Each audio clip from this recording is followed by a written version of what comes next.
भारत गौरव आचार्य श्री पुलक सागर जी गुरुदेव के प्रवचन और धार्मिक कार्यक्रम देखने एवं सुनने के लिए जिन शरणम मीडिया चैनल को अभी सब्सक्राइब करें और बेल आइकॉन पर क्लिक जरूर करें।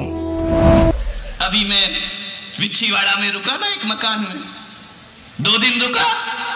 उस परिवार के लोगों से पूछा मकान किसका, बोले आपका। तो मैंने कहा कर रजिस्ट्री अभी इसी वक्त। तो बोले रजिस्ट्री तो कर देंगे महाराज, दिखाओ आधार कार्ड। हमने कहा हम गए काम से, आधार कार्ड बिना रजिस्ट्री कैसे होगी। विचार करिए, सोचना है। मैंने उनसे इतना ही कहा कि 2 दिन मैं तुम्हारे मकान में आया और मैं नागफड़ी जा रहा हूं, आज से तुम मेरे मकान में रहना। ध्यान रखिए, ये जिंदगी का सूत्र हुआ है। दिगंबर संत वो संत हैं जो किसी पर मालिकियत नहीं रखते हैं, किसी पर मालिकियत नहीं रखते, फिर भी सबके मालिक है। हर कोई कहता दाता दीन दयाल। ध्यान रखिए, मांग कर भोजन नहीं करते हम। अभी ग्रह पूरा होगा तो भोजन लेंगे, नहीं तो भोजन का त्याग है। कोई ऐसा ऐसा सन्यास का ही जो मेरे तीर्थंकरों ने दिया है। अरे गरीब से गरीब आदमी भी होगा तो एक गिलास और एक फूटी थाली तो होगी ना। तुम्हारे संत के पास तो थाली भी नहीं है, लोटा भी नहीं है, हाथ ही थाली है और हाथ ही प्याली है। ध्यान रखना, अंजलि भर लेना और अंजलि, इसी को छोटी सी थाली में देखो कैसे खा लिया करते हैं। तुम बड़ी थाली में खा के भी नीचे गिराते हो, हम छोटी सी थाली में खाकर भी आनंद से पेट भर लिया करते हैं। छोटी सी थाली है, हथेली ही थाली है और हथेली ही प्याली है। ये सन्यास यदि कहीं मिलेगा तो दिगंबर संतों में यह सन्यास प्राप्त हुआ करता है। मालूम है, तुम्हारे घर में आहार लेने जाते हैं, ये मत सोच लेना कि महाराज को आहार दे दिया तो हमने उन पर बहुत बड़ा एहसान कर दिया।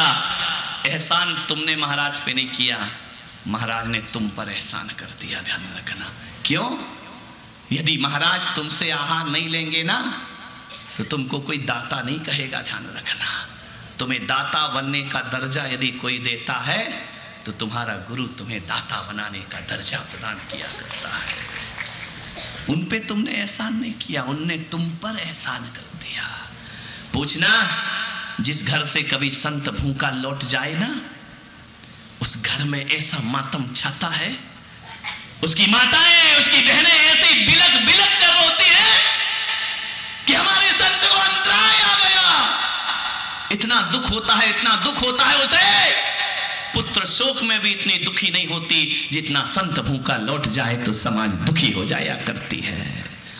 मान्यवर, ऐसा हमारा पावन पवित्र। एक पत्रकार ने मुझसे पूछा कि महाराज सच बताना। मैंने कहा सच बताऊंगा। बोले झूठ मत बोलना। मैंने कहा बिल्कुल नहीं। बोले आपने 22 साल की उम्र में सन्यास ले लिया। 22 साल तो जीवन शुरू होता है संसार का, और 32 साल आपको हो गए सन्यास लिए।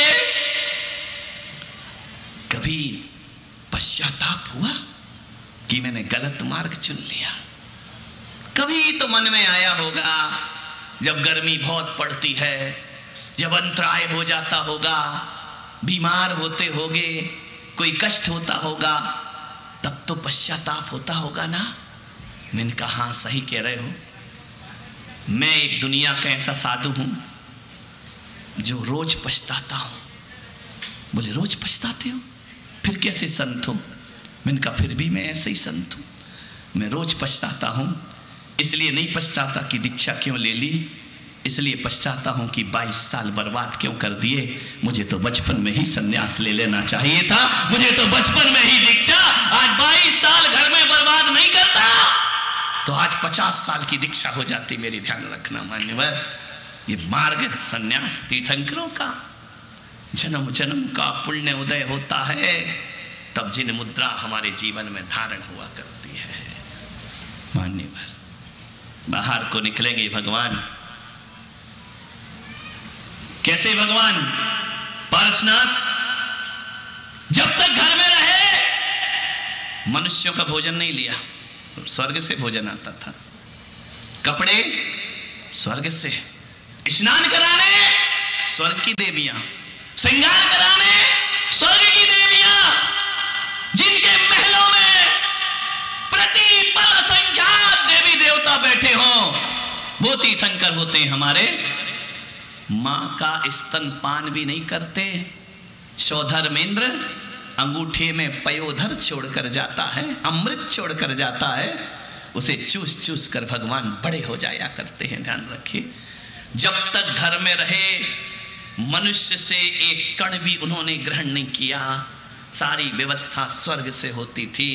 कल देखा ना, पंडित जी बता रहे थे कि आज स्वर्ग से कपड़े आ रहे हैं राज्य दीक्षा अभिषेक के। उससे पहले भी रोज कपड़े आते थे स्वर्ग से, लेकिन रोज जो कपड़े आते थे वो भगवान की पसंद के आते थे। लेकिन भगवान को जब वैराग हो गया, फिर वो भगवान की पसंद नहीं बची, वो इंद्र की पसंद के कपड़े पहना करते हैं। और राज्य जब उनका वैराग्य अभिषेक होता है, सब चीज स्वर्ग से आई। लेकिन आज पारसनाथ पहली बार मनुष्य के हाथ का भोजन ग्रहण करेंगे। जाना संत बनने के बाद पहली बार कौन किस्मत वाला होगा जो भगवान को आहार देगा। ध्यान रखें, पहली बार लेंगे वो। मनुष्य के हाथ का अन्न जल कभी नहीं लिया घर में, हमेशा उनका हाथ ऐसा रहा। आज पहली बार होगा, उनका हाथ नीचे होगा और श्रावक का हाथ ऊपर होगा। ध्यान रखना। मैंने सोचा कि भगवान महावीर ने, भगवान ऋषभदेव ने ये करपात्र की व्यवस्था क्यों बनाई? शायद इसलिए बनाई कि यदि करपात्र नहीं होता तो ये वाणियों की समाज है। राजा दीक्षा लेता तो सोने की थाली लाता, गरीब दीक्षा लेता तो पीतल की थाली लाता। भगवान ने कहा थाली का लफड़ी हटा देना, चाहे तीर्थंकर दीक्षा ले, राजा दे, गरीब ले, निर्धन ले, आहार तो कर पात्र ही आहार होगा। यह वीतरागता है जैन दर्शन की, जैन संन्यास की। आज पहली बार ये करपात्र जानते हो क्या होता है? करपात्र भोजन करने से अहंकार टूटता है। ध्यान रखना, कितना अहंकार टूटा होगा पारसनाथ का। हमेशा जिसके हाथ ऊपर आज नीचे कर रहा है, मान को गलाने की ये चर्या है। ध्यान रखिए कि यहाँ तुम्हें हाथ फैलाना पड़ेगा, और हाथ जब फैलाओगे ना, ऊपर हाथ श्रावक का होगा और नीचे हाथ तुम्हारा होगा। देने वाला बड़ा होता है और लेने वाला छोटा होता है। ध्यान रखिए, एक समय आता है 24 घंटे में जब हम लेने वाले बड़े लोग छोटे हो जाते हैं, आप बड़े हो जाते हो। लेकिन इतना ध्यान रखना, पंडाल में बैठे हुए लोग इस अकड़ में मत आ जाना कि महाराज छोटे हम बड़े, वो पाटे पे खड़े तू नीचे खड़ा। ध्यान रखना, बड़े तो महाराज ही होंगे। ध्यान रखना, मान्यवर तू नीचे ही होगा, महाराज पाटे पर होंगे। ध्यान रखना, मान्यवर अहंकार को तोड़ने की एक चर्याएं हैं। भगवान का चलना, भगवान का खेलना, भगवान का बोलना, भगवान का विवाह करना, भगवान का विवाह नहीं करना, सब उपदेश है। भगवान का जो भी चरित्र है जगत के लिए उपदेश हुआ करता है। ध्यान रखना, उनकी आहारचर्या भी उपदेश है, मौन उपदेश है भगवान का। अभी देखेंगे नवदा भक्ति कैसे भगवान आहार ग्रहण करेंगे। अल्पाहारी, करपात्री, ठिरी भोजन, स्थिति भोजन, खड़े होकर आहार लेना, ये तुम्हारे संतों का चरित्र है। ध्यान रखिए, हम जोड़ कर रखते नहीं हैं, थाली भी नहीं, थैला भी नहीं। ये नहीं कि कल के लिए लेकर के आ जाए, नहीं, संतों को खिलाओ। मैं आपसे निवेदन करता हूं, बहुत जीवनवारियां होती हैं बागड़ में। पहला चतुर्मास ऋषभदेव में हुआ जहां मैंने जीवनवारी नहीं होने दी। एक आध हुई होगी, एक दो में इनका नहीं, ज्यादा मत खिलाओ। ध्यान रखना, नहीं तो यहां तो प्रवचन कम और जीवनवारी ज्यादा होती है। 10-10 उपवास होते हैं, बोले अरे क्या है अनुमोदना, अरे खाक की अनुमोदना, वो मर गया 10 उपवास करके, तुम कह रहे खाना लाओ। ध्यान रखना, अनुमोदना इसकी होती है। 10 उपवास का पारणा होना तो अनुमोदना वो कहलाती है कि आज इसने 10 उपवास किए हैं, अगले साल मैं 10 उपवास करूंगा, इसको अनुमोदना कहा जाता है। नहीं तो लोग उपवास करना छोड़ रहे हैं, पूरे समाज को भोजन देना पड़ता है, इतना महंगा उपवास। में समाज को बुलाओ, रिश्तेदार को बुलाओ। अरे धत तेरे की, तुम खाने के लिए जा रहे हो। मैं तो कहता हूं ये परंपरा पूरे बागड़ मेवाड़ से बंद होना चाहिए।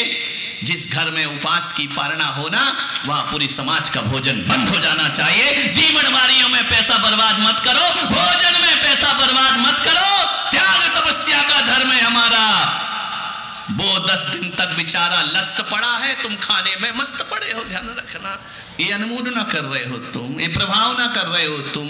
ऐसे में गरीब आदमी उपास करना छोड़ देगा। ध्यान रखना, वो सोचता है यार उपास तो कर लूंगा लेकिन समाज को खिलाऊंगा कैसे। ध्यान रखिए, ये मिथ्या परंपरा है, ये कुरीतियां है, ये बंद होना चाहिए समाज से।